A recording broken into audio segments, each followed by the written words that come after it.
Estamos apresentando A Arte de Fazer Amigos, com Alexandre Rodrigues. Bom, gente, o neuropsicólogo Rodrigo Caron está de volta aqui para falar de um assunto muito interessante, que são as pessoas que perdem seus membros, né, uma perna, um braço, e sofrem muito com a perda desse membro porque elas continuam sentindo dores, coceiras no membro que não existe. Como é que ocorre isso, Rodrigo? Antes de tudo, muito prazer. Muito obrigado de estar aqui no programa. Mas explica pra gente como é que acontece essa situação da pessoa continuar sentindo o membro, sendo que ele não existe mais. Sentindo dores, coceiras, enfim. Como que é isso? A pessoa, ao perder algum do membro do corpo, no caso perna ou braço, frequentemente é mais incômodo para a pessoa a alteração no braço. Ela começa a ter sensações como se ela tivesse ainda aquele braço, como coceira, sensação de temperatura, dores, partes do corpo que são substituídas por essas sensações, como por exemplo a percepção de dedos da mão esquerda, caso ela tenha perdido, em partes do rosto. Então, por exemplo, ela começa a sentir coceira no mindinho e ela coça essa parte do rosto. Então, várias dessas alterações geram um desconforto enorme para a pessoa. E as dores são muito fortes também, tem pessoas que sentem muitas dores, né? Ela chega a sentir dor a tal ponto que com a recorrência dessa dor, ela começa a entrar em estado depressivo, porque não consegue também modificar essa sensação. Qual a forma de resolver esse problema que vocês utilizam hoje, que a medicina utiliza? Isso. Existe uma técnica bastante simples e outras bastante complicadas, mas com demanda mais complexidade de aparelhamento.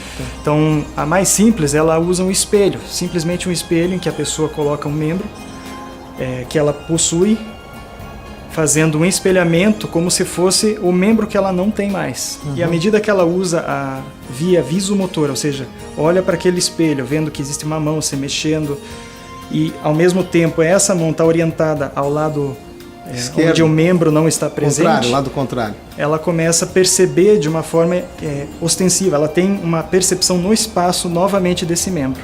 E isso permite que ela tenha um maior controle também sobre essas sensações. De dor, coceira, enfim. E daí ela consegue ir regredindo com essas dores, com essas sensações, até o ponto de zerar e poder ficar bem.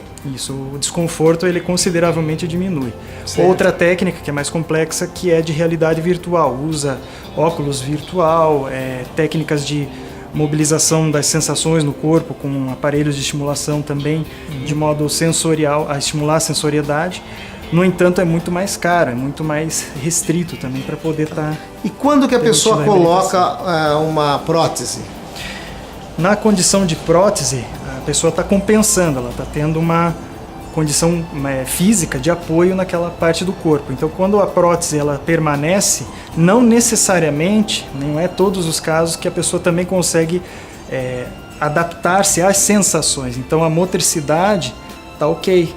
Mas as sensações não, ela continua sentindo coceira, mas ela vai coçar o membro, no caso a prótese, ela não resolve. Meu Deus do céu, então é bem complicado, mas dá para resolver. Dá para resolver. Então tá aí, olha, mais uma dica para você. Mais alguma coisa, doutor, gostaria de implementar ou não? Interessante entender que todo esse processamento da reabilitação permite que a pessoa entenda melhor a constituição do próprio corpo dela.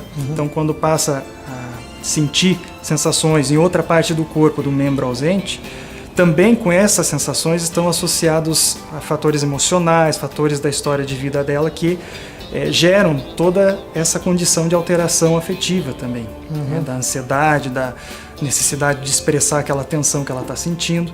E na medida que consegue reabilitar, deste modo ela reorganiza também essa dimensão afetiva da vida dela. Então tá aí, Rodrigo Caron dando essa dica para você, falando sobre um assunto muito legal. E se você tiver alguma pergunta, por favor, participe do programa, mande seu e-mail para produção@aartedefazeramigos.com.br. Um abraço e até a semana que vem. Obrigado, Caron. Obrigado.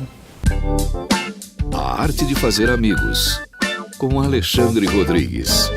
Mande e-mails para produção@aartedefazeramigos.com.br.